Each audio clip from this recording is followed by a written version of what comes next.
Despite abundant opportunities, Nigeria has been confronted with a revenue challenge amidst a rising debt profile.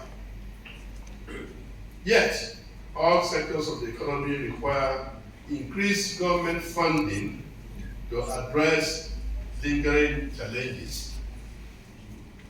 Amidst this need for increased public spending, tax expenditures offer an opportunity to fund national development. As reported in a publication by the United Nations Congressional Research Office, tax expenditures are exclusions, deductions, credits, and net preferential rates in the federal tax system that cause government revenues to be lower than they would otherwise be for any given structure of tax rates. The United States Congressional Budget Act of 1974 simply refers to tax expenditures as revenue losses attributable to provisions of the federal tax laws that allow for special exclusions and exemptions. While these exemptions are meant to encourage business growth, they may be viewed as alternatives to other policy instruments, such as spending or regulatory programs. Therefore, as the government continues to seek new ways of reforming the fiscal policy space, this two-day workshop represents an opportunity for stakeholders to engage in ways to harness the opportunities that tax expenditure presents for the nation's development.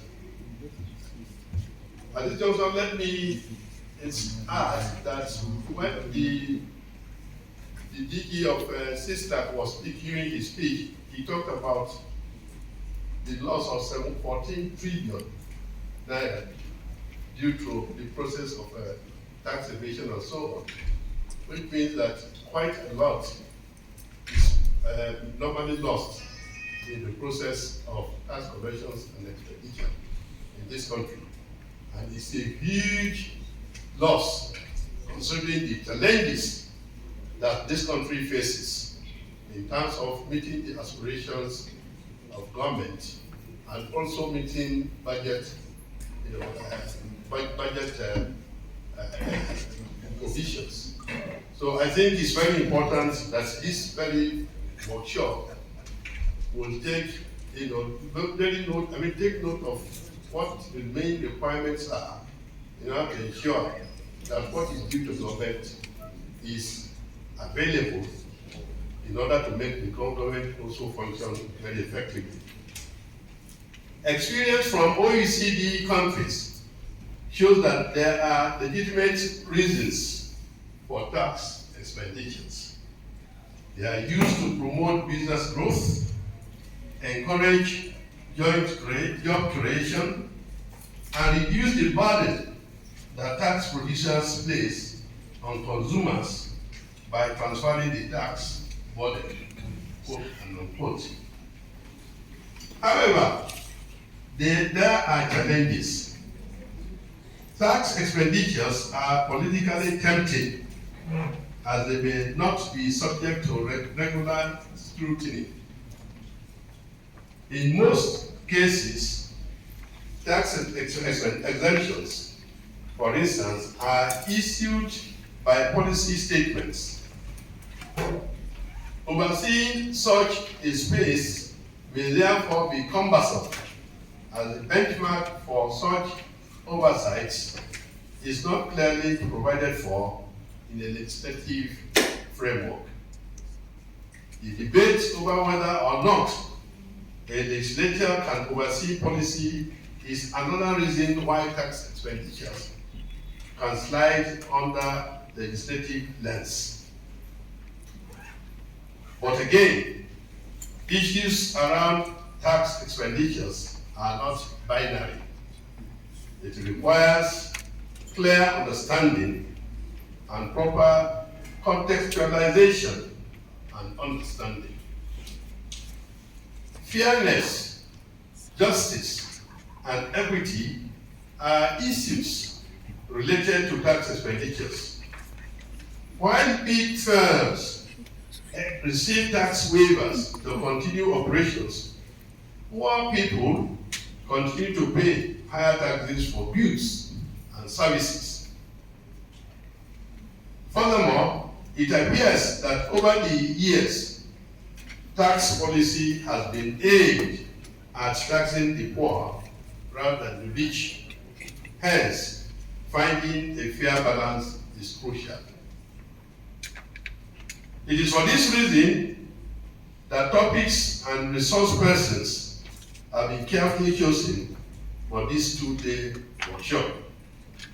The topics include conceptual clarification, understanding the role of legislators in tax expenditure, and identifying entry points for legislative action on tax expenditures governance in Nigeria.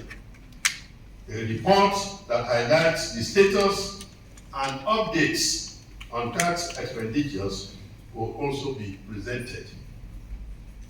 I'm therefore confident that members of the National Assembly here present and their bureaucracy will enhance their understanding on issues of tax expenditure and also translate those entry points into actions that will address social and infrastructural gaps, as well as help to eradicate poverty and engender inclusive growth and development. On this note, I wish all fruitful deliberations and successful outcomes. Thank you so very much.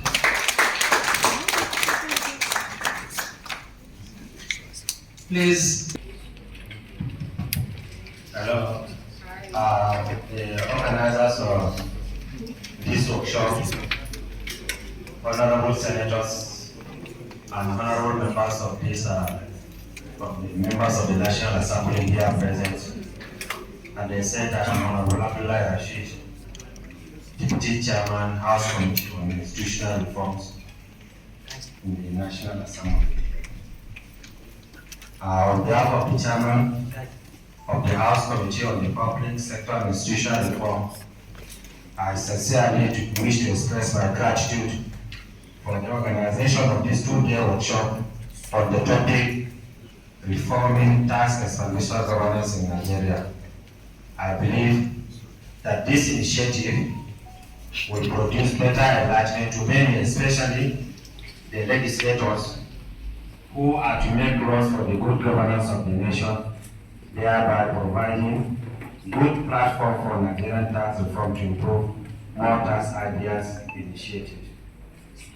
For my committee, House Committee on Public Sector and Institutional Reform, there is a new committee constituted by this 10 Assembly with the aim of collaborating with all relevant stakeholders and all other committees to ensure that all the reforms of this new administration have the backing of the National Assembly, so collaborating to make sure all the bills and any things that comes to the National Assembly concerning the reform in all ramifications have a speedy passage and have a good listing for them. For the committee, we will collectively look at existing tax reforms as well as initiate more bills to strengthen legislation that will provide more solidified governance in Nigeria. On behalf of the chairman of the committee, who is unavoidably absent here, I remain grateful for the opportunity to be enlightened on these tax reforms. Good afternoon. Thank you. A round of applause for me. Thank you, Honorable. At this point, I want to invite DG NILDS Executive Director, CISLAC, Country Manager, IPP, ECOWAS, PATFG, and honorable members, both Senate and House, here present to come up here for a group photograph. Sorry, some other people are still, please. All honorable members, please.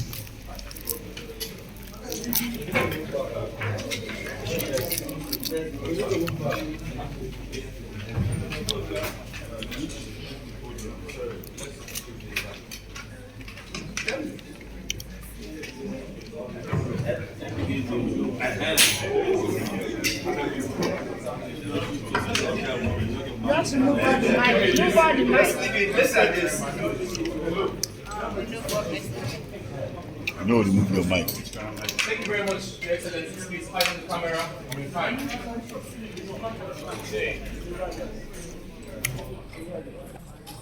They don't capture that one. Okay.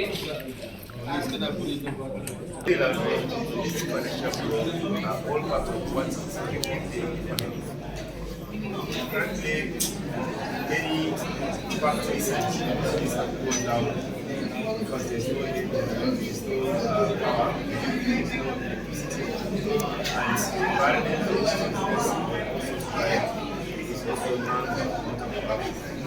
So a lot of jobs are being lost. Increasing the number of increasing the number of poverty countries. And therefore, we believe that it is important as a citizen we should do everything possible to support the government to block benefits. That is why we are working together with the National Assembly and other relevant partners to ensure that we support government efforts to make this. Because as long as corruption continues to strive, the party will not work. As long as impunity within the powers that the government has to lead this concession of tax waiver, corruption continue in that direction. No way stop practice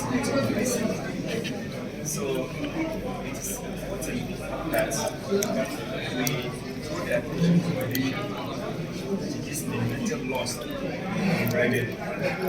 Currently, the entire income that Nigeria is making not pay the service of our debts. That's a very big problem. So we are not paying back the debt, talking about paying the service. And the entire revenue we are generating cannot even pay the service. So where would we be able to find resources to implement healthcare, education, personal facilities, it's practically not possible. But it is possible if we don't really do this.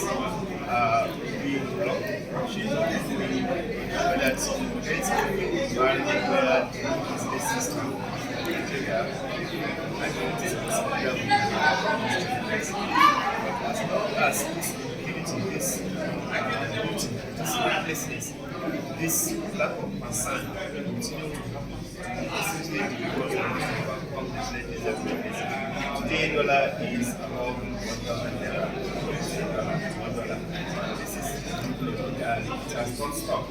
It is always going up and up again, which means that most of the businesses are not even working. Unfortunately, the masses are the one bearing this because we have seen also the increase in double taxation, unfair taxation, especially from you go to the market, you see women selling Accra, tax authorities are coming to government harassment, collect double taxation, and these taxes are actually those for development. We then see them using these taxes for development. We see these taxes in service and goods.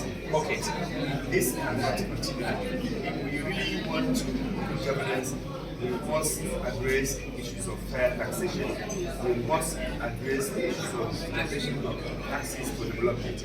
We must ensure that development financing are anchored on the basis of transparent and accountable expenditure that we doing to the country. There's no way Nigeria can overcome the challenges in this corruption. This meeting did not stop. So we as a society, we are here to partner with the National Assembly and relevant countries to support sincerely that the economic and we have also suggested to the government that all those wasted expenses that we do not need there's no need why government should only create more ministries, without any quality delivery of governance services. There's no need for us to replace resources when the resources are getting bigger. So it's all part of the totality of the effort that we are making addressing these issues in the direction of government, so that government can actually move the needle in society, really create necessary awareness and carry out research and data to approach the government. Yes, challenges the security that we see with the economy that we are operating. But really, it's important that we just make the best to investigate and expose corruption within the tax system in the country. Thank you very much, sir. Your name, sir? But unfortunately, when we talk about tax expenditure, it is not something, it's something that is granted to a sector, a specific individual, a specific firm. So it is not the general public that benefits from it, but maybe some special individuals. Tax expenditure reporting is considered an international best practice in terms of government budgetary and fiscal transparency. This is the IMF definition of tax expenditure. It says it's a revenue, define it as revenue forgone, attributable to provisions in the tax law that allow special exclusions. And I put this in red: exemptions, deductions, credits, concessions, preferential rates, deferral of tax liabilities for select groups of taxpayers or some select and specific activities. So once we are referring to maybe a particular group of taxpayers or some specific activities that are granted some exemptions, then we are referring to tax expenditure. These exemptions may be regarded as alternatives to other policy instruments such as spending or regulatory programs. This is taken from the Fiscal Transparency Handbook 2018. Now, this is our own definition. Federal Government of Nigeria in 2021 defined tax expenditure in their statement called Circular of April 2020 as any measure in the revenue or other laws that provides for a tax treatment of a particular activity or sector or a particular class of taxpayers that differ from the standard tax treatment. Now, we are going to be looking at that standard tax treatment. National Assembly, they make laws for our country, and our tax laws are there. So anything granted that differs from the tax law can be regarded as a tax expenditure. The laws are there. We have the Companies Income Tax, we have the VAT Act, we have so many laws. But if we now go ahead to grant some exemptions or reduce rates or waivers that are not in line with the provisions of the tax laws, it becomes a tax expenditure. So now, the standard tax treatment is regarded as a benchmark. I think Prof spoke about the benchmark. So that is our benchmark. So anything that deviates from the benchmark is a tax expenditure. anything that deviates from the benchmark is a tax expenditure. So if we say, for instance, in terms of rates, we say our VAT rate is 7.5%. And maybe for some importers, we say instead of them paying 7.5%, we now say they should pay 2.5%. The 5% that is waived is a tax expenditure. Or we now say, oh, because you have promised to do ABC for our nation, you want to help us with technology transfer, you want to do this, you want to employ some Nigerians, fine, let's waive this 7.5% for you. That 7.5% waived is a tax expenditure. So the benchmark rate is 7.5%. Whatever deviates from it, as I said earlier, is a tax expenditure. Now, we are supposed to report this. Government is supposed to report this and report to the National Assembly on an annual periodically, but most of the time on an annual basis. And the report should accompany the budget. The budget proposal that goes to the National Assembly, should come with the tax expenditure report. Usually 3 years report.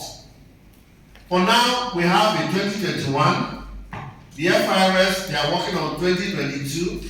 And I was just reading with one of my colleagues that they should ensure that even before the MTF is sent to the National Assembly, the 2022 report should be out, so that we can have 2021 and 2022 reports accompanying the budget to the National Assembly. I hope and I pray that that report will be out. Now, we'll talk about the benchmark. We are going to talk more about this benchmark tax system. But tax expenditures include, as I explained, exemptions, exclusions from the tax base. I'm going to be talking about the tax base, because sometimes we look at tax base and tax net and we confuse the two. So we'll be looking at that. Tax net, you want the number of taxpayers that are paying, that's the net. But when you are looking at the base, you are looking at that income, that asset, that property, that consumption, that economic activity, that transaction that is being taxed. That is the base. But when you are now looking at the number of taxpayers, you are looking at the net. So for instance, in our country we say, we want to expand the tax net. Yes, in addition to expanding the tax net, we should also ensure that we don't narrow the tax base. Because when we're looking at tax, or tax collection, the tax base times the tax rate gives us whatever we are collecting. So if you are reducing the base or you are reducing the rate, then you are reducing the tax collection. Then when we are not talking about compliance issues, we start talking about the net. Now let's look into the benchmark tax system. Let's look into the benchmark. Remember I said anything that deviates from the benchmark is a tax expenditure. So what is this benchmark? The benchmark is the first step in estimating tax expenditure, and it's defined as the benchmark tax system. And an appropriate benchmark tax system, it involves a lot of judgment calls which affect the resulting estimates. Now, what this means is this. In estimating tax expenditure, and that is why tax expenditure, most of the time, is not reported in absolute values. I don't like reporting taxes because the tax expenditure for Nigeria as a very big economy, you wouldn't expect it to be the same tax expenditure for Gambia. But when you now report and say, oh, Nigeria tax expenditure is 14 trillion. 14 trillion as a percentage of what? because it's a large economy. If Nigeria grants maybe to 100 beneficiaries, tax incentives, Gambia may not afford to grant 100 beneficiaries. So we report tax expenditure as a percentage of GDP. We also report it as a percentage of total revenues collected. It makes more sense rather than reporting it in absolute values, saying, oh, Nigeria, 100 trillion tax expenditure. Compared to other economies, we may not have granted so much. But the most important thing, as I said earlier, which we'll be looking into, is how are we monitoring, the beneficiaries of these tax incentives. Now, back to the benchmark. Let me first, let me use this to illustrate the benchmark tax system. Now, these are our tax types. We have the company income tax. We have the value-added tax. We also have the custom duty. We have excise duty. We have petroleum profit tax. There may be some others, but let's use this to illustrate, the benchmark tax system. Then we have the tax unit. A firm pays, or a company, a registered company pays CIT. That's the company income tax. Now, for the value-added tax, the final consumer pays because of the input-output system.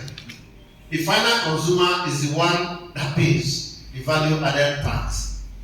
Now, we also have the tax unit for custom duty is the importer. And in addition to the custom duty, there are some other import taxes. It's the importer that pays the custom duty. Then we have the excise duty. It's the final consumer. You are consuming alcohol, you're consuming tobacco, you are paying excise on that. Then we also have the petroleum profit tax, the registered company or the firm that pays the petroleum profit tax. Now, we have the tax base. What is the tax base for CIT? It's a taxable profit. What's the tax base for VAT? Is the final consumption, that item that you are consuming. The final consumption, item or items. What is the tax base for custom duty? When we are, doing custom duty, it is based on CIN. The cost, the insurance, and the freight. So the duty is based on these three things. I'm coming to somewhere. Then the excise duty is consumption. Now the rate, for instance, CIT rate is 30%, but for smaller companies, that are above the threshold is 20%. Just to encourage them. Then we have the VAT rate. We have one rate, which is 7.5%. Then for custom duty, we have a tariff code. We have 5%, we have 10%, I think we have 20%. We also have zero duty. We have 5% duty for raw materials, for semi-finished goods, and for finished products. And we also have another one, 35%, for import adjustments. Then we have, the schedule of duty rates. Then for PIT, I just put 85% there, but there are some other rates based on whether it's PSC, whether it's service contract or all that, those things. But let's just use this for illustration. Now, when we are looking at the benchmark tax system, anything that affects the firm or the base, anything that affects the tax unit, the base or the rate is the tax expenditure. So if the unit that is being taxed, instead of taxing a particular unit, or instead of taxing 10 units, you now tax 5, it's a tax expenditure. Now, the base, instead of taxing all the activities, you now tax only 5 activities. For instance, let's say a company is producing 5 items, and one of the items is producing, is on the pioneer list. So that item is not going to be taxed for 3 years, and maybe another year and another year, that maximum 5 years. So it means that the tax base, you are reducing the base of that. Now, when we are not talking about the rate, maybe instead of a company paying a rate of 30%, you say no, let's this company pay 20%. You have reduced the rate, that is the tax expenditure. So anything that affects the tax unit, the tax base, or the tax rate, especially when its reduction constitutes a tax expenditure. I just want to use this illustration. So now, this is what I wrote here, that if we have done that approach, any variation that alters tax liability applied to the tax unit, the tax base, and or the tax rate applied to a specific taxpayer constitutes a tax expenditure. And by the time we look into details, you will see that we have been granting this in Nigeria. This is part of what we do. For example, narrowing the tax base by exempting certain activities or granting reduced tax rate to some units in a defined sector. However, when we are looking at tax expenditure, there are benchmark tax. There are some things we also need to look at. Which becomes something that has to do with some elements of subjectivity or discretion. They are introduced into the benchmark tax system. Now, let me explain. This is something, and I'm bringing it before our distinguished senators and honorable members, so that because you are the one that legislate on taxation. Now, we have a threshold of how much again? 25 million. 25? Below 25 million. Below 25 million is our threshold. So anything under 25 million turnover, you are not supposed to pay any tax. And I've asked my colleague, should we regard that as a tax expenditure or not? He said it is not a tax expenditure. Or no, he said it's a tax expenditure. I said it is not a tax expenditure. It's a subject that we can debate, but finally it is the National Assembly that will decide for us if we are going to take it as a tax expenditure or not. And I will tell you the reasons. Because data availability also comes into play. If we don't have the data, how do you measure it? So we'll be discussing that. Then the other thing we need to talk about is that there are some laws that we must, obey. For instance, the Vienna Convention, we talk about diplomatic goods and all that. It is reciprocity. What you do for others, the diplomats, they also do for Nigerians that are diplomats over there. So, and they can bring in their goods into this country and they are not paying any taxes, they are not paying any import duties. So for that, because of the reciprocity, because of the convention that is there, we regard that as part of the benchmark tax system and it should not be evaluated as tax expenditure. There are some others. There's the Kyoto Convention. There's the Florence Convention on the importation of some specific books. So when these things come into the country, we don't regard those things as tax expenditure. But there are some other things we need to look at. So we have international and regional conventions. For instance, we have the ETLS, ECOWAS Trade Liberalization Scheme. the goods that are coming in from within West Africa into Nigeria, they are not taxed. However, when those goods are sold within the country, they are subject to VAT. So they should pay tax. But as they bring them in, they don't pay VAT. They don't pay import duty because of the ECOWAS trade liberalization scheme, which is an ECOWAS protocol. And every country in West Africa, every member state should obey that protocol.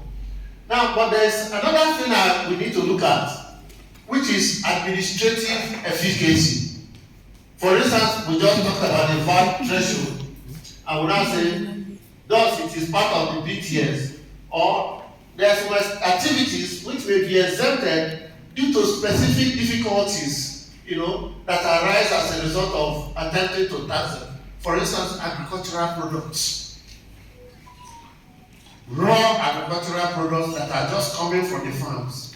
You cannot, how are you going to tax them? Becomes difficult. But I just saw, there's something we need to discuss. I sent someone to buy banana for me just 2 weeks ago, banana. And the person came back and I saw that my banana was taxed from a shop on the roadside. My banana was taxed VAT 15%. But all the roadside shops, do we tax them there? FIRS. Except maybe when you go to ShopRite.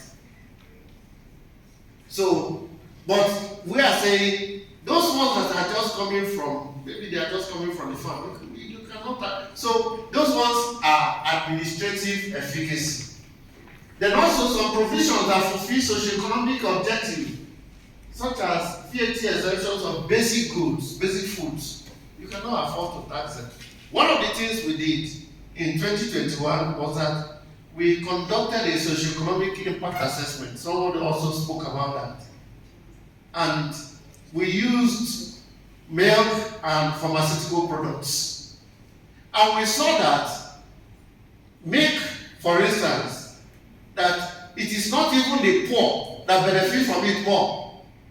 We think that it's the poor that benefits from it, but from the survey that was conducted, it is the rich that are benefiting from it. So, if the rich are benefiting from it, should it be taxed or not? So, those are some of the, I'm just trying to ensure that we have a good discussion after the presentation. Now, the scope and coverage of tax expenditure reporting, because of this issue of subjectivity in benchmarking, so the scope of reporting it will vary from country to country. So what Britain may regard as a benchmark and so not a tax expenditure, France may not regard it as part of the benchmark system and the tax expenditure. So when you are now comparing that, France, you have so $1 billion. Britain, you have so $1 billion. The first thing you look at is what is their benchmark. That is the very first thing. What is the benchmark for this particular country? In Nigeria, our benchmark is our tax laws.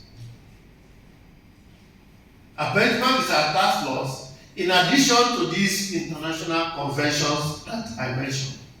But an area that needs to be looked into is that aspect of some social, aspects, some social goods, and also aspects of administrative efficacy. For the international conventions, we can't do anything about it. So in addition to our tax laws, we look at the international conventions, we look at administrative efficacy, we look at some issues that has to do with our people, social factors, and with that, we can adopt what we can call a benchmark tax system. So finally, I said the definition of tax expenditure does depends on how the benchmark tax system is defined. So please permit me, when I hear 14 trillion tax expenditure in Nigeria, I'm really wondering why. Because we set up a committee in Nigeria here, Federal Ministry of Finance, Federal Revenue Service, Nigeria Customs Service, even Nigeria Upstream Regulatory Commission, National Bureau of Statistics, all of them are in a committee. And each MDA brought out the data they have. And I can say, and my colleagues are here, we don't have anything up to 14 trillion. We don't have anything up to 14 trillion. So I'm wondering where they got the figures from. I'm not defending that, oh, we shouldn't, but based on our evaluation, based on what we did, Nigerian tax expenditure is not anywhere near 14 trillion. Based on the data provided by Federal Revenue Service, Nigerian Customs Service, Bureau of Statistics, Federal Ministry of Finance, Nigerian tax expenditure is not anything there. But we'll just share the highlights, later on. Now, let's look at the classification of tax expenditure. The same way with the benchmark tax system, when we are looking at the classification, tax expenditure differ in many ways. Number one, we are looking at the target. What is the target? What is the target? Number two, we are looking at the tax base, which I explained. We are looking at the volume. We are looking at the recipient. Who are the recipients? Who are the beneficiaries of this tax expenditure? You're also looking at the time.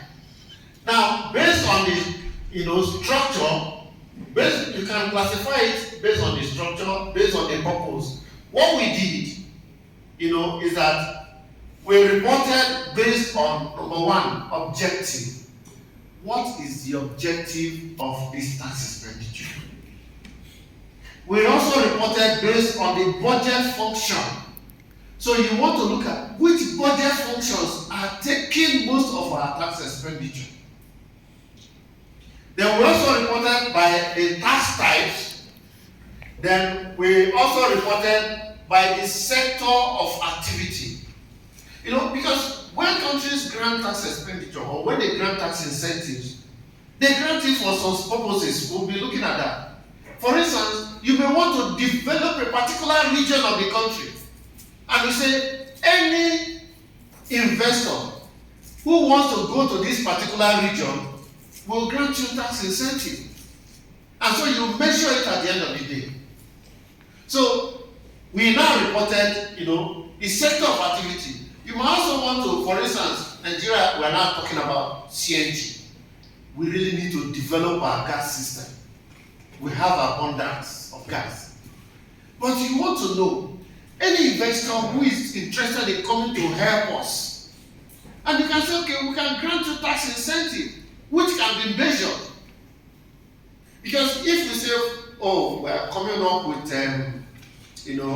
vehicles that operate on CNG, and till today we don't have a mother station here, how are you going to transport the gas?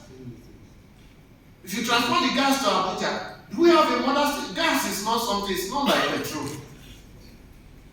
So if we say we want investors, come and invest, and you do this, so you can, at the end of the day, you'll be looking at, the gas sector.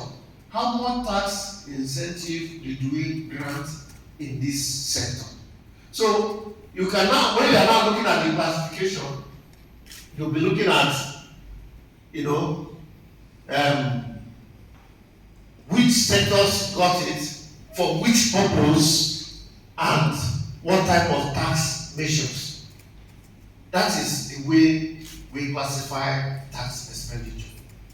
You can also be looking at the classification as in Is it a profit-based incentive or a cost-based incentive? When you say profit-based incentive, you are saying, instead of paying this as profit, we waive this. But cost, you are looking at all the items of cost. You can remove one or two things. And when we are looking at profit-based incentives, those are the things that really erode our revenues.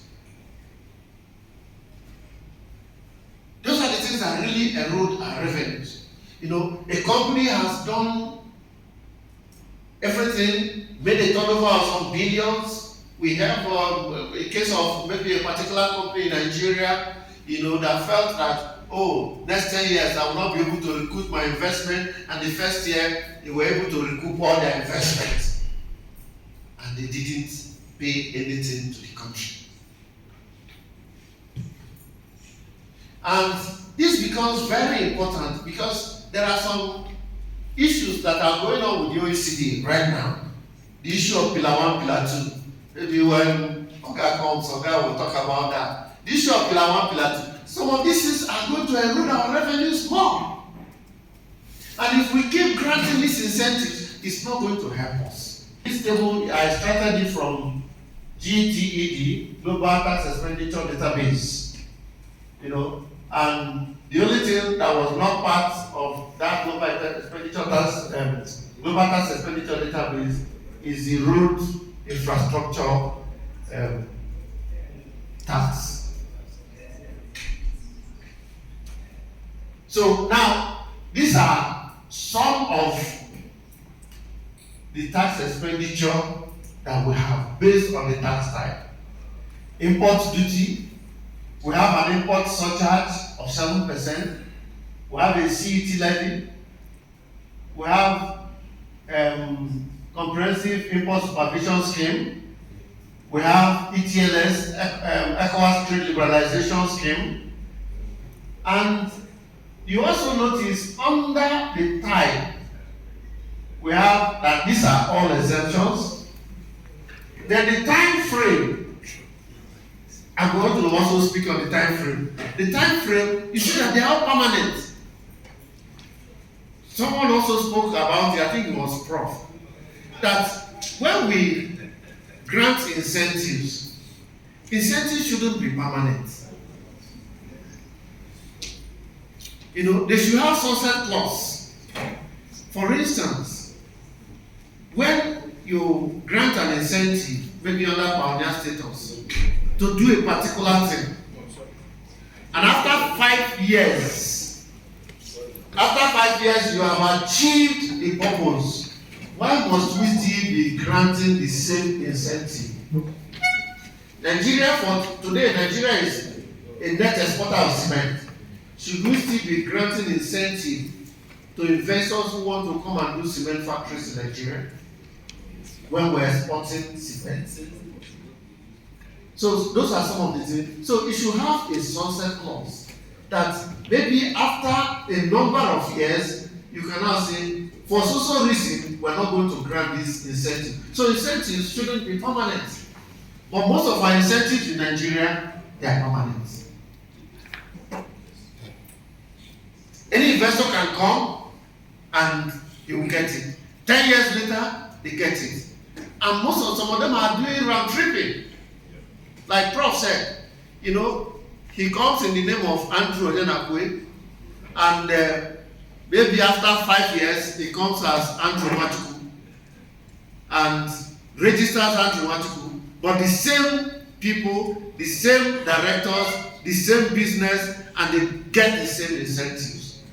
So if they are not monitored, Nigeria will be losing revenue.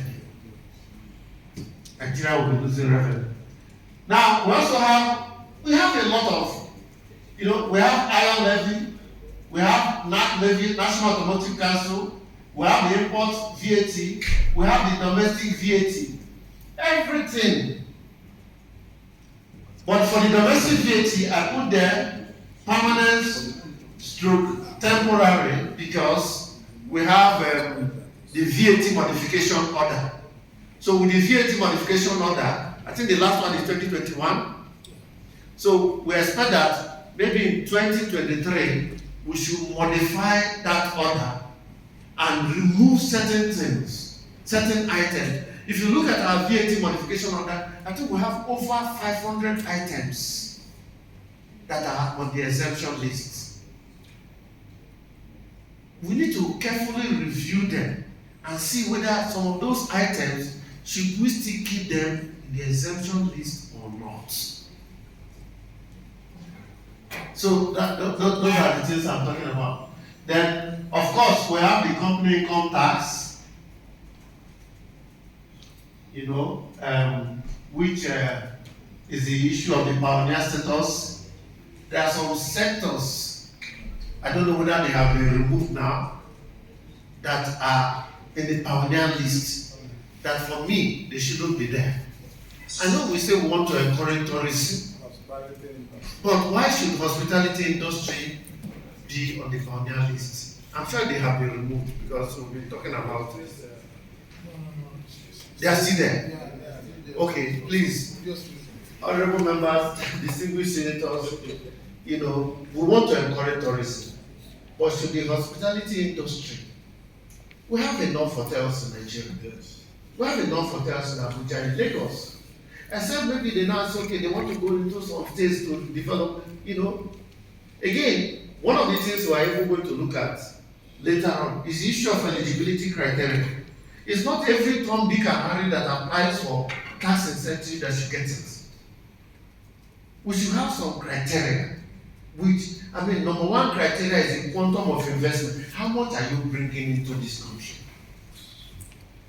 that you are now asking for such incentive? So those are some of the governance framework that we need to look at. Then we have the petroleum profit tax. In Nigeria, we have multiple allowance credits. We have the petroleum investment allowance. We have the petroleum investment credit. We have, investment tax credit. We have so many of them, especially under the PSC. But are we getting enough? What we are giving out, is it commensurate with what we are getting in return? And so, what this means is we need to review our laws. We need to review our laws. In addition, why should just a mere policy, through a mere policy, you are granting incentives without the knowledge of the National Assembly, who have oversight functions of the revenue and the expenditure? So now, the road infrastructure development and refurbishment investment tax credit scheme, the RITCS. Now, when I was talking about the classification, as the definition of the classification, I talked about the first report is you are looking at the deviation from the benchmark. You're also looking at a comparison, assuming Nigeria decides to repair all the roads for which they are granting this credit scheme for. Are we going to spend as much as what we are now spending under this road infrastructure development and refurbishment investment tax credit scheme? Those are some of the things we need to look at. If we budget for the refurbishment or maintenance or rebuilding of these roads, and we spend, and it comes through the National Assembly as part of the budget, instead of granting one firm, two firms, three firms, and you say, fix this road, instead of paying us tax, don't pay us tax. And we are giving you even some form of like an interest, because you are the one, using your money to build this road for us. Will it be the same as when we are spending from our budget? It may not be. Until the evaluation is done, we have not done that. But it's something that also needs to be looked into. So these are all the tax expenditure that we grant in Nigeria. There may be some others. We invited Nigeria Upstream Regulatory Commission, Petroleum Regulatory Commission, and we said, do we have tax expenditure for royalty? They quickly said, no, we don't have. And we said, okay, maybe when we are looking at the PSCs, we are looking at those deep, offshore. Are you sure there is no tax expenditure? We are still looking into that. We are still looking into that. Because when you are not supposed to collect maybe a royalty of 20% and it's zero royalty, for me, that's a tax expenditure. And maybe you are granting that because you wanted them to do something. Again, it comes back to monitoring. Do you monitor what they have done by getting that incentive you have granted to them? So we will look at the governance framework, but before then, let's look at why do we really grant incentives? The federal government of Nigeria has been using tax policies such as tax holidays, tax credits, preferential tax treatment for certain sectors and producers to encourage and expand investment. That's one of the reasons. Especially in the manufacturing sector, to strengthen domestic production capacity, to motivate investors to be engaged in export trade. Now, today we are looking for effects. When my honorable member was, making that declaration that $1 will become $1, and he said, all of us will say amen. Some people will say, how can? No, but it is possible. But it's something that we have to work towards. Now, we have NEBC. We grant a lot of incentives to encourage Nigerian or producers, manufacturers to export.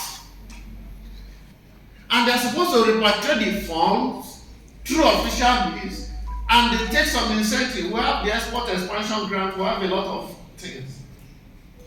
But let me tell you something that happened some years ago. I used to work as a public servant in the Ministry of Finance.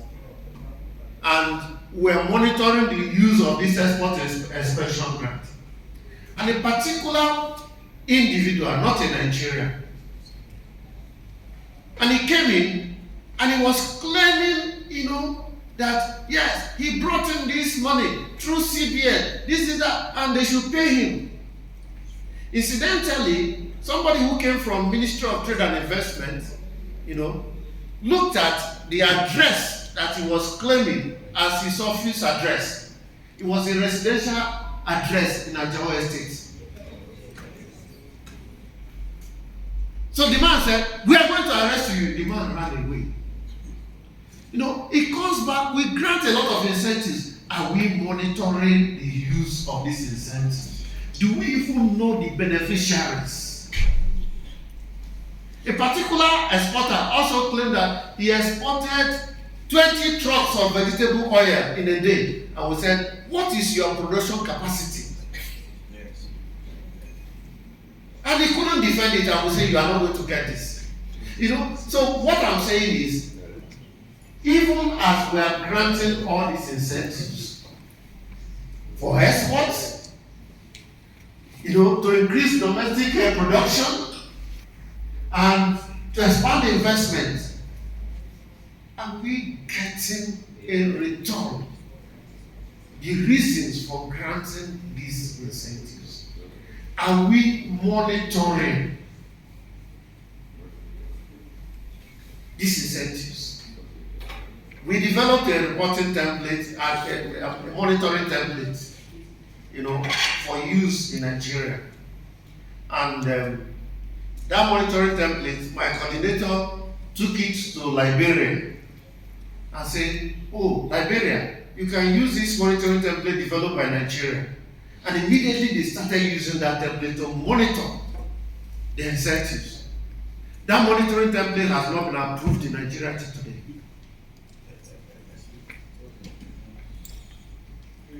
So FRS is here, Ministry of Finance, and I asked them, have you been, they said the template has not been approved.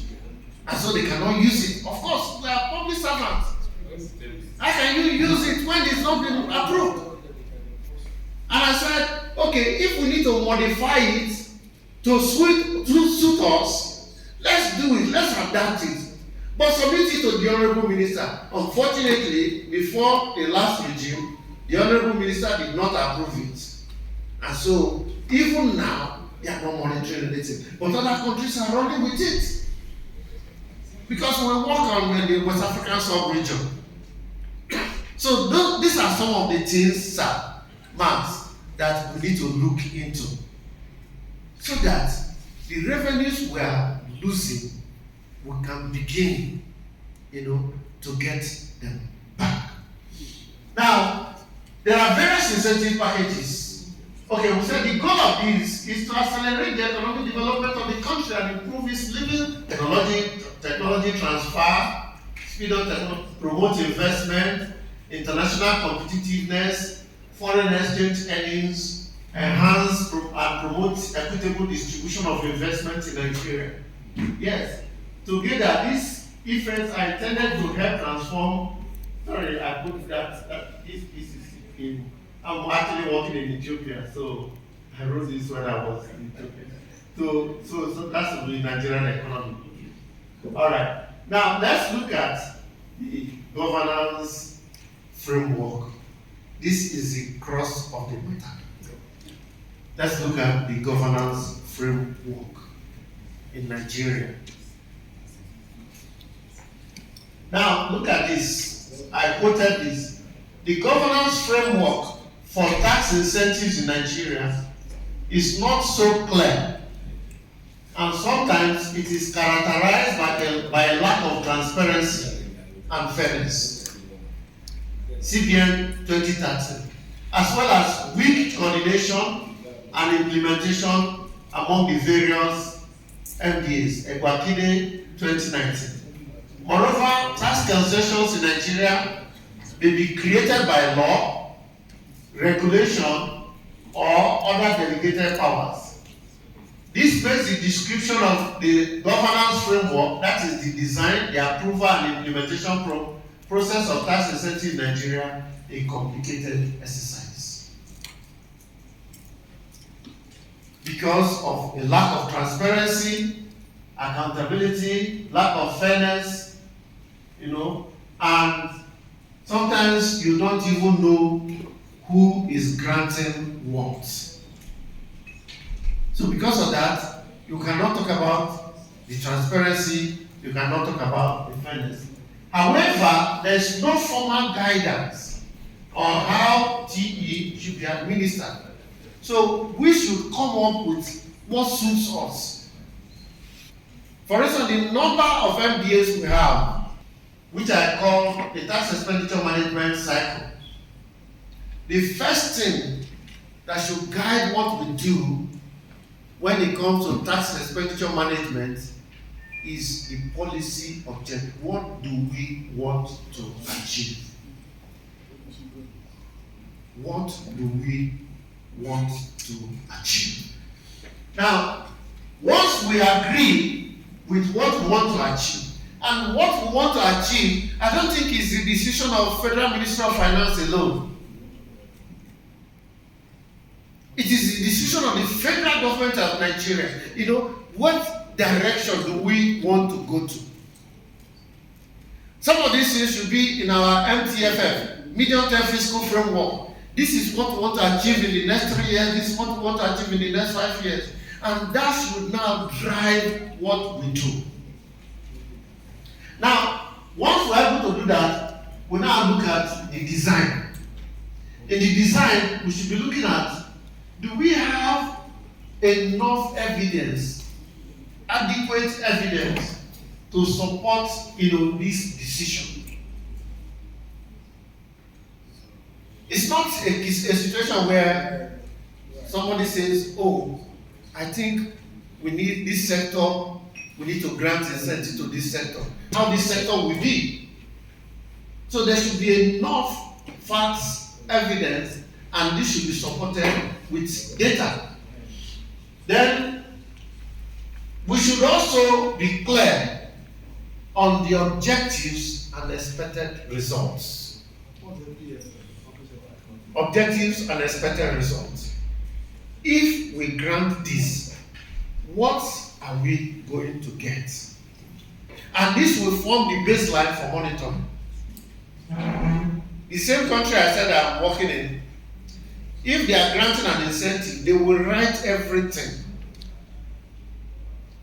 Our brother who has a cement factory over there, I was there in 2018, and they insisted that the internal auditor must be from that country of the country. They also report on the tax expenditure. But I don't think our Auditor General is reporting on that yet. Auditor? No, they are not.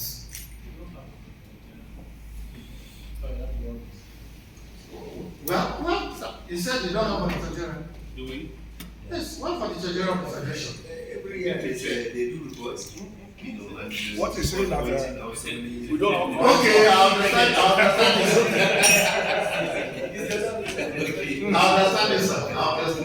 Off record. Yes, I understand this, sir. Yes, but we should, Auditor General should report to PAC, and that report will go to, where it's supposed to go to the National Assembly.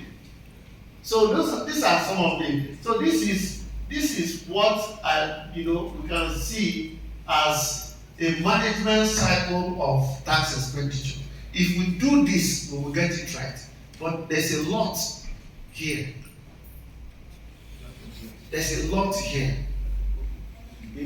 Because, well, by the time we go into it, which we are doing now, you will see that there are roles for National Assembly, there are roles for the Ministry of Finance, there's role for maybe some other agencies. Now, in the design decisions, the MDAs, including NIPC, will propose to introduce or amend the tax expenditure as part of the budget process.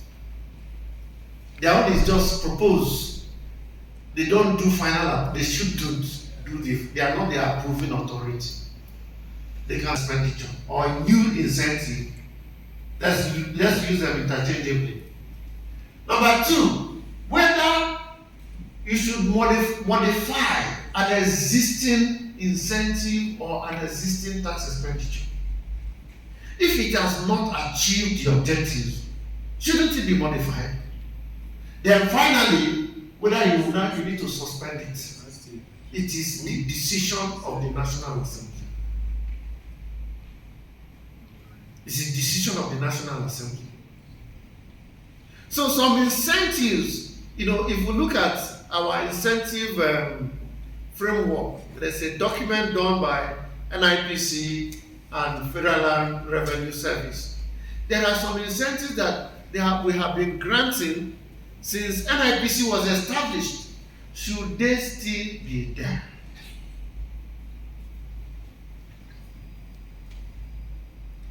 Should they still be there? Somebody needs to look through and remove some of those things. So, like I said, as Nigerians, we need to look into it. Then the design again, then the requirements for decision making. We need to look at the legal framework, the tax laws. We need to look at this particular incentive we want to introduce. Is it part of the existing legal framework? How is it going to affect other things we are doing? Then we also need to look at how does it deviate from the benchmark? How does it deviate from the benchmark? Then we look at for each incentive, we look at the policy objective. We also look at the rates.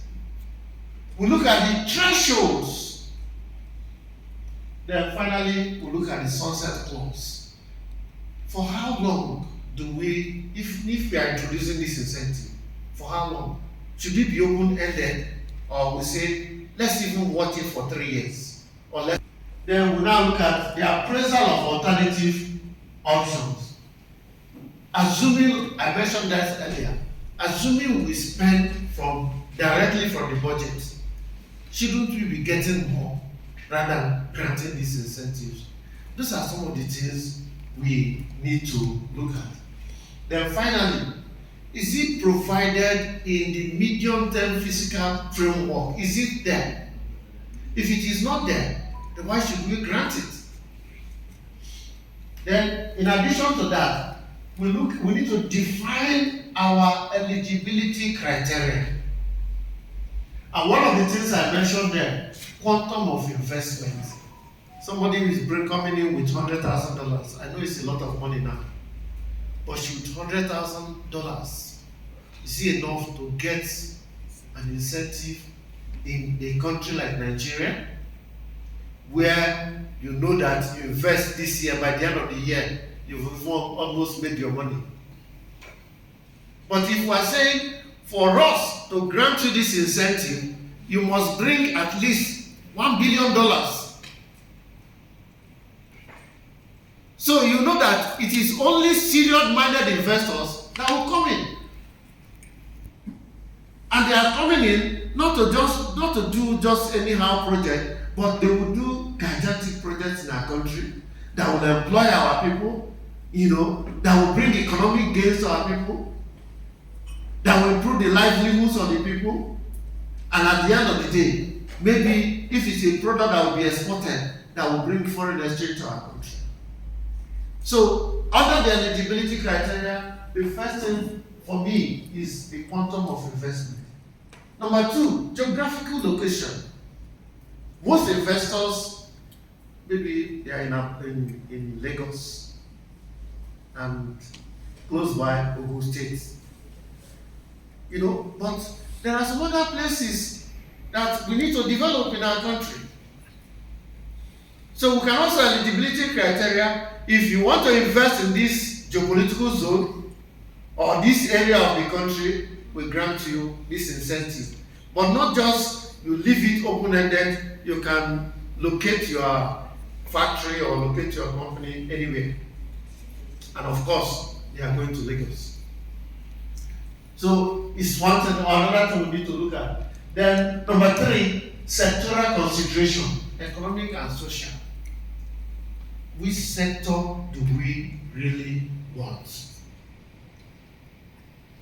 Today, most of our healthcare professionals, they are outside the country.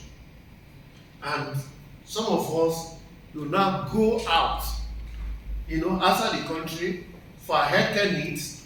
And who do we meet there? Nigerians. UK, you go to UK, you are meeting Nigerians. You go to US, you are meeting Nigerians. Nigerians, best doctors all over the place. But the hospitals may not be here. And our healthcare professionals. So if we want to say, okay, we want to look at the health sector, and we say, okay, let's even see how we can get very good hospitals, FCT, this place, that place. You can grant incentives, and we can measure them. So we need to look at which sectors. Again, I mentioned, for instance, the gas sector. By the time we introduce CNG, you will see that we are going to use our gas. But have we harnessed our gas in such a manner that if we have maybe 1,000 or 10,000 buses using CNG, that in 3 months we will not be looking for gas?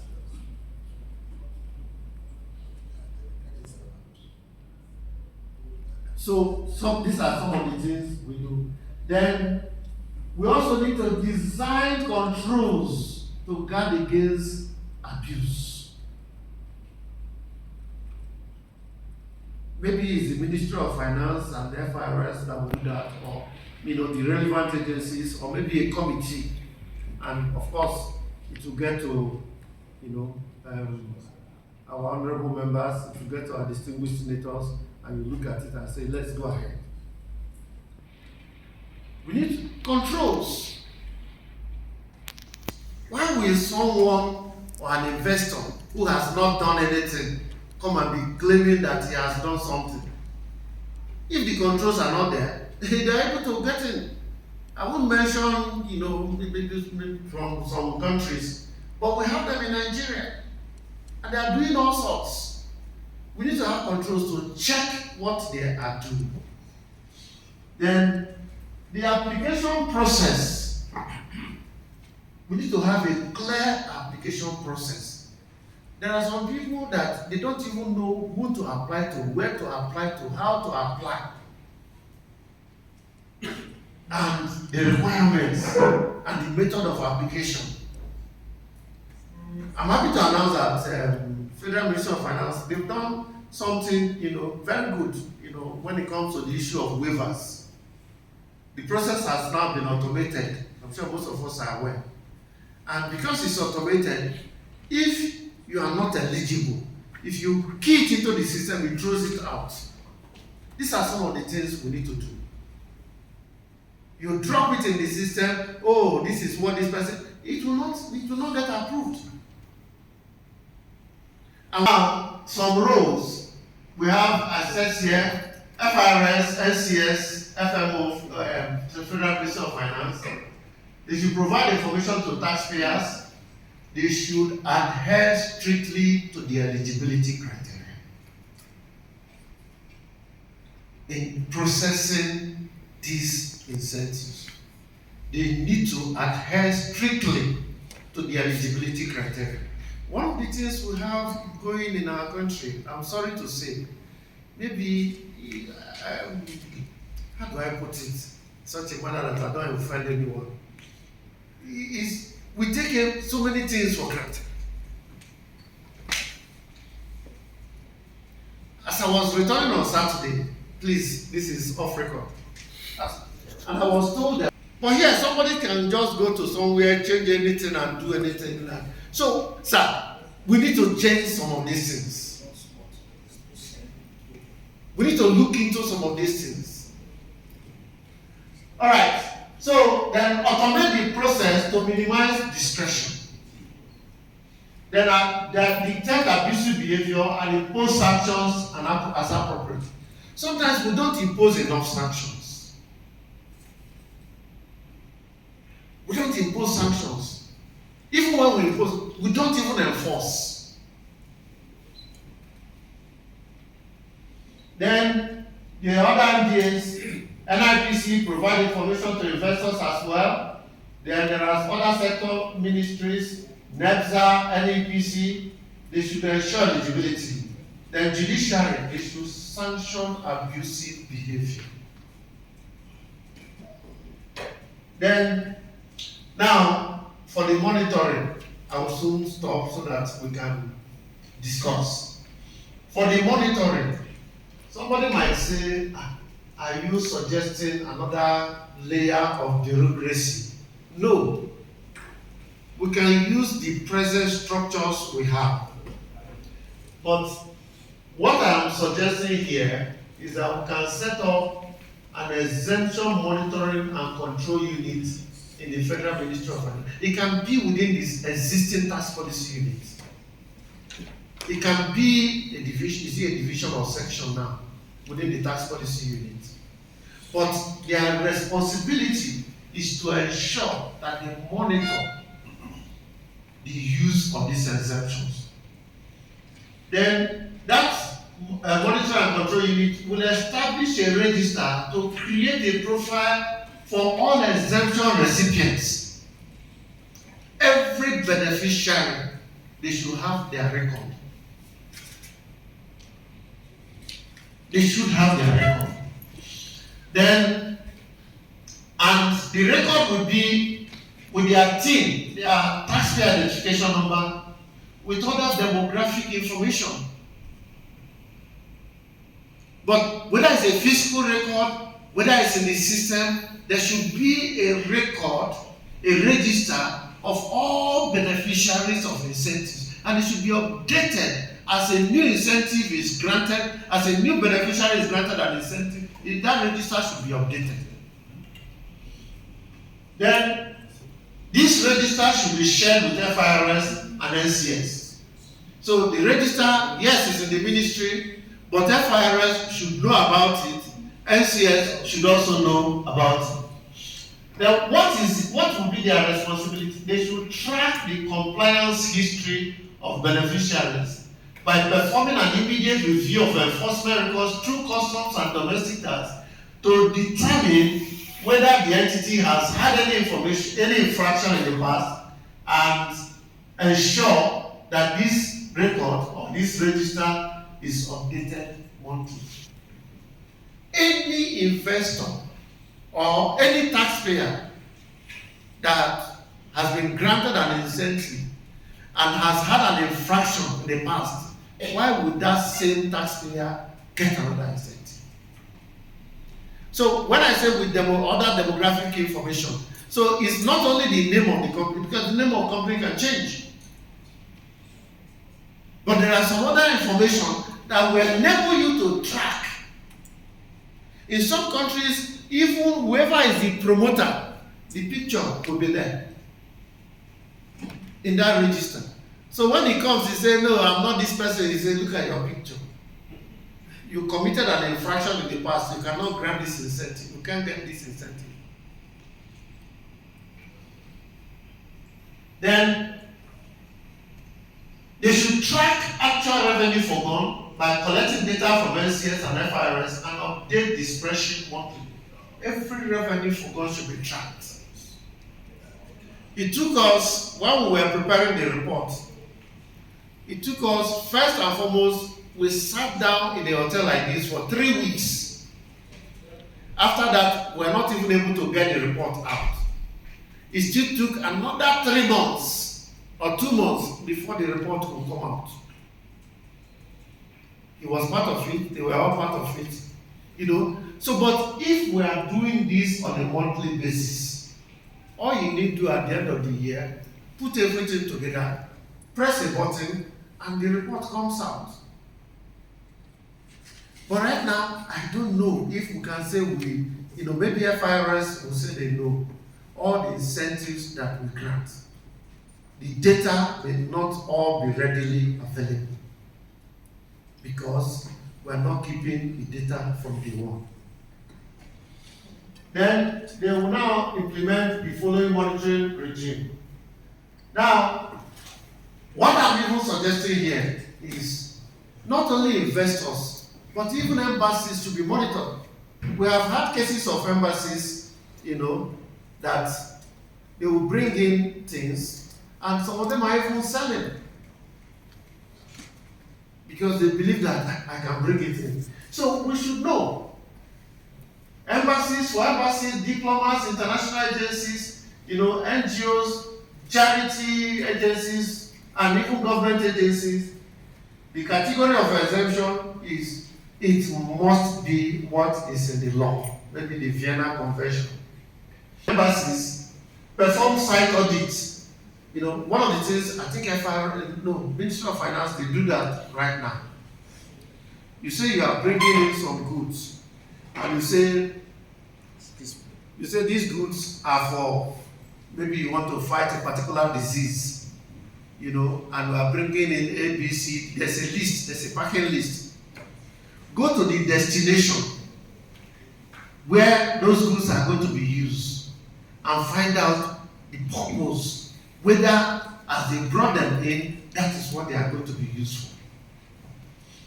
Then ensure enforcement action if infractions are found. Then for businesses, this is the investment then export incentive scheme. They'll say, of course, you create a profile because it's not something they can do alone. Then you should also have an overseer role in the management of exemption and should ensure enforcement actions are appropriately implemented. Now, this is the reporting. We'll do that tomorrow. We don't need to go into this. Copies of reports should be sent to BOF, Presidency, National Assembly, and General Public. The reporting public, I said it should be annual, ideally, Then my concluding thoughts. Tax expenditure must be managed as carefully as outlay expenditures if the federal government of Nigeria wants to make efficient use of its limited financial resources. This means that the cost of tax expenditures must be identified, must be measured, and reported in a way that enables comparison to their monetary value with that of outlay expenditures. Then you need to enhance collaboration among relevant stakeholders. This is crucial for ensuring that best practices are maintained in tax expenditures management. This is where I want to stop. Thank you very much.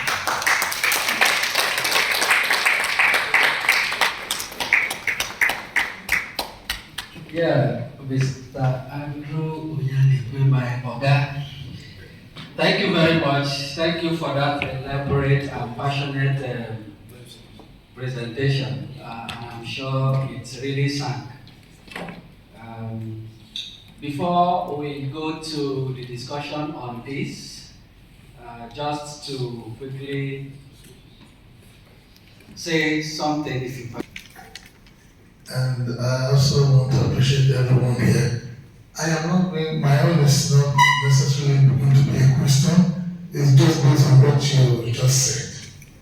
I will keep whatever thing I might or I'm supposed to say till tomorrow when I'm going to do the presentation. But I just wanted to say that the figures that you are making references to definitely are not correct. And why I say so is because if you look at the 2020 you are mentioning, if you look at the figure, in that report, you will see that it was 900 billion that the report isolated as TE. Now, the problem I have had with the World Bank have been that I've always made them to know that potentiality is different from actuality.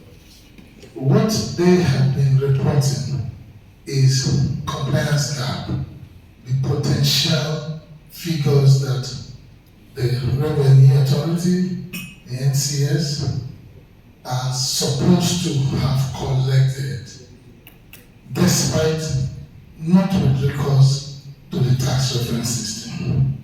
So that is that. And when my senior colleague, my big brother, was giving this talk, I just want to say that in terms of control of abuse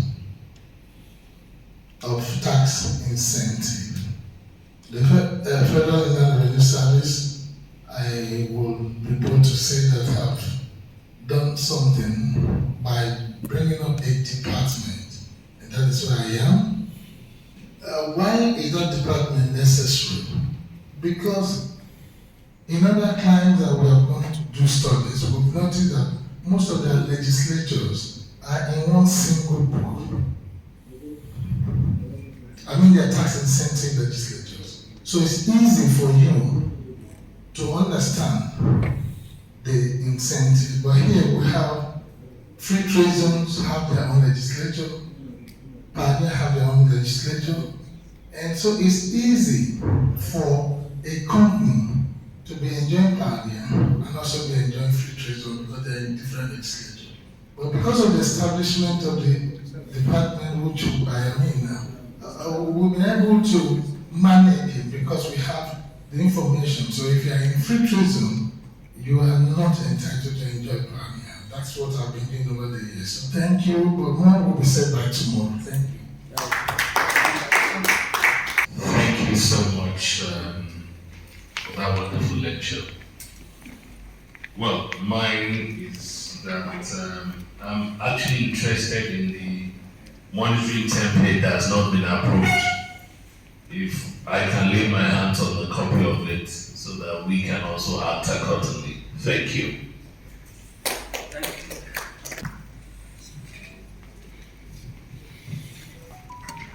Thank you very much.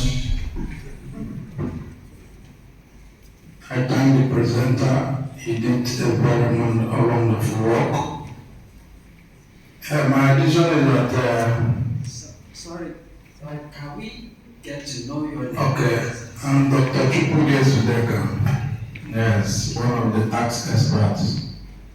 So, like in this tax intensive, the monitoring we said is very, very necessary because there are some footloose companies. They are always just going from one country to another. Anyone that has higher intensive, that is where they go. They dismantle whatever they have and move on. Tax incentive is good, but there is need for monitoring because government is losing a lot of tax revenues from such things. And incentive should not be discriminated. If you want to give it to a sector, let it not be that this one is, you discriminate that this one has a higher capacity or this one. Because if you do that, one or two can monopolize the whole thing, just like what is happening in the cement industry, whereby one person or two are dominating everywhere. So the incentive should not be discriminated. It should be if the sector, as long as the people have the capacity, the requirements of that, they should be allowed. So, and also, there are a lot of abuses in this incentive, and such things should be controlled so that there be a level playing ground. Thank you very much. Okay. Comments. My name is Oscar Okoro, a clerk of the Joint Finance in the House of Reps. First of all, I want to find out, based on the expert clause, whether tracking mechanisms have been put in place, for purposes of monitoring revenue, tax incentives, and tax itself, so as not to make it manual, as it were. Because I think the question is more for both Ministry of Finance and FIRS to be able to track in the zone with MDAs and if you like National Assembly in the collaborative efforts. Then secondly, I want to know whether most of the laudable thematic points that the lecturer provided were included in the Finance Act as well, or whether they will be included in the Finance Bill, purposes of effective monitoring mechanism. Then the third point on I think the final point is that in a bid, they show results in areas that are very competitive.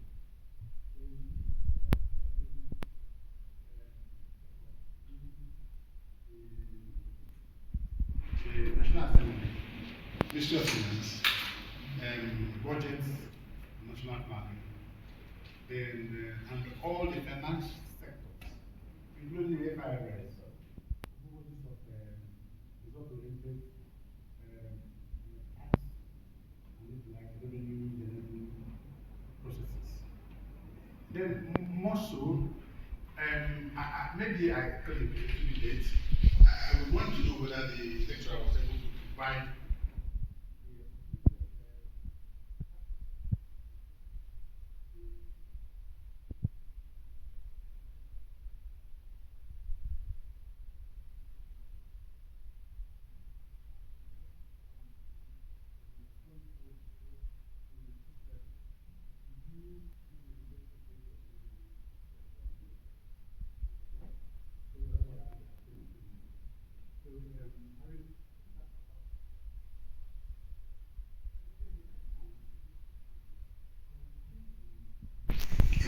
let's say the opportunity to know intelligence of the agency that is training, that is providing this training, to kindly make provision for the finance committees, all the members, to be trained on this area with a view for effective legislation. Because if you say leadership of committees, the tendency is that now they are not yet settled. But at the point where the committees are properly constituted, is either you provide, I'm actually particular about the finance committee because it's critical in the new generation. So this is just my point. Thank you very much. Thank you. Just like the honorable member there said, the reporting template, if we can make it available to him so that he too can see what he will do to ensure that it becomes, something that they will use. I know FIRS is doing something, but what we were suggesting is something that the Ministry of Finance, Nigerian Customs Service, and FIRS, they can use together. It's just a very simple reporting template on a spreadsheet. But as I said, it's not in use yet because it was not approved by the former minister before she left, Minister of Finance.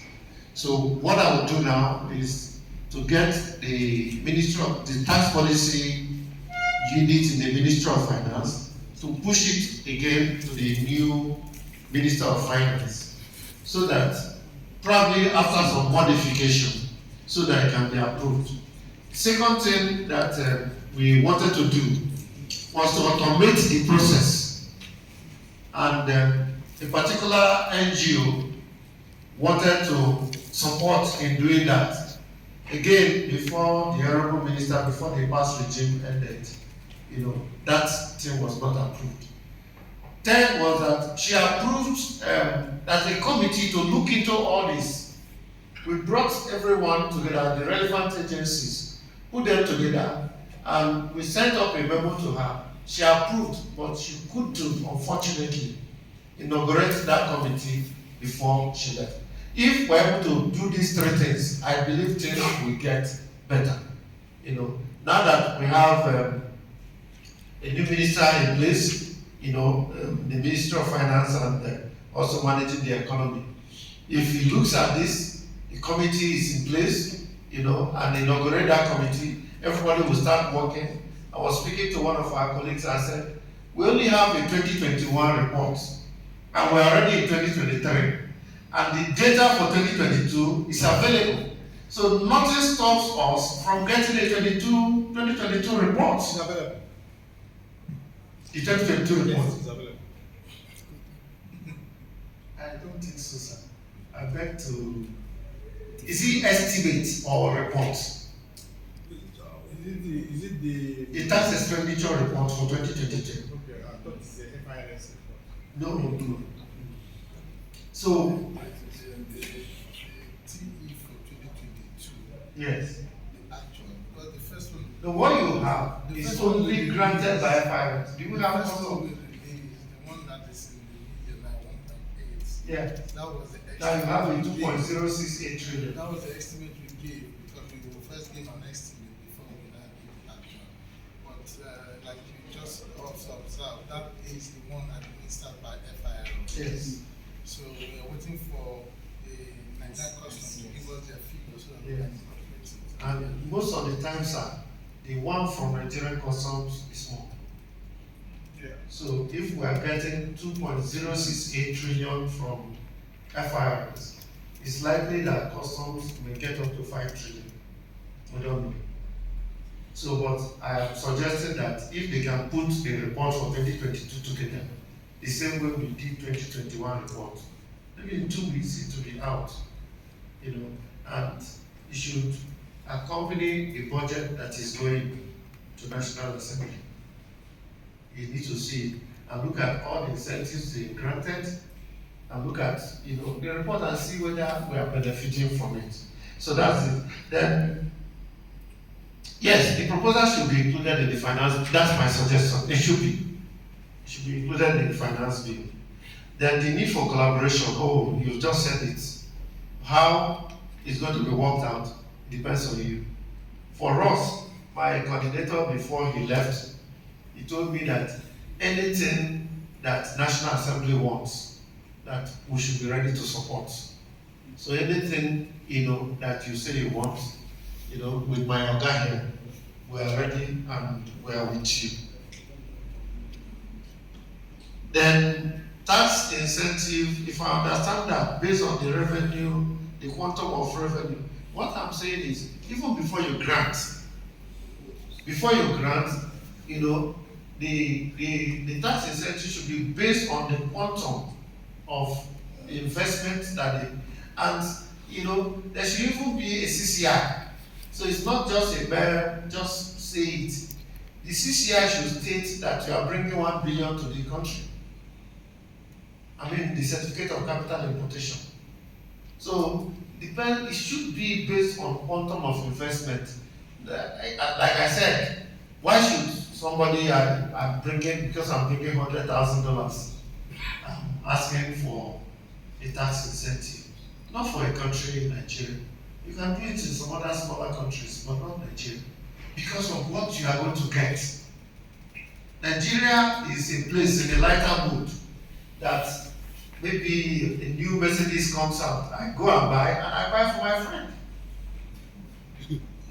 In the lighter mood, sir, that's true. We consume, we buy. Nigerians are not afraid to spend money. So any investor who comes here to invest, he must be sure that he will get his money back. And so because that is the case, they shouldn't just come and bring small money. No, they should bring big money. If they are serious, they will bring it. So that's my suggestion, sir. But for the finance bill, we will work with you to ensure that the proposals go with the finance bill.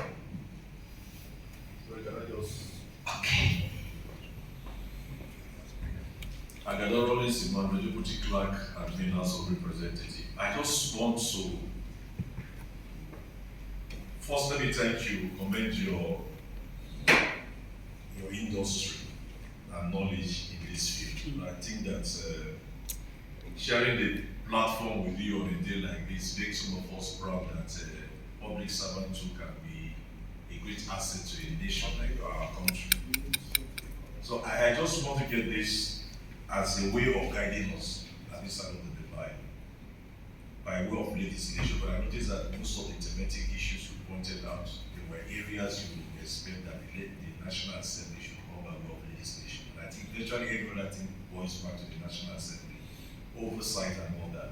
Listening to the FRS officer too, I can't remember your name, just excuse me. And he talked about different legislation guiding the operations of FRLC, National Postal Service, NIPSA, National Export Processing Zone. My thinking is this: is there any in your own exposure in this field? Is that a possibility, a model that you can lay us, that can lay for the National Assembly, how we can harmonize, have a one single legislation to guide this whole process in order to come up with a hybrid bill that will abridge all the issues and provide direction in areas of waivers, concession, exemptions, and all that, so that legislation will be able to accommodate these concerns that have been raised at this forum. Do you have any model that you can help us with? Thank you, sir. I don't have any model, but what is going on now in the international sectors? For instance, NEPSA shouldn't be in existence. NEPSA should not be in existence. Like I said, it's even more like double dipping.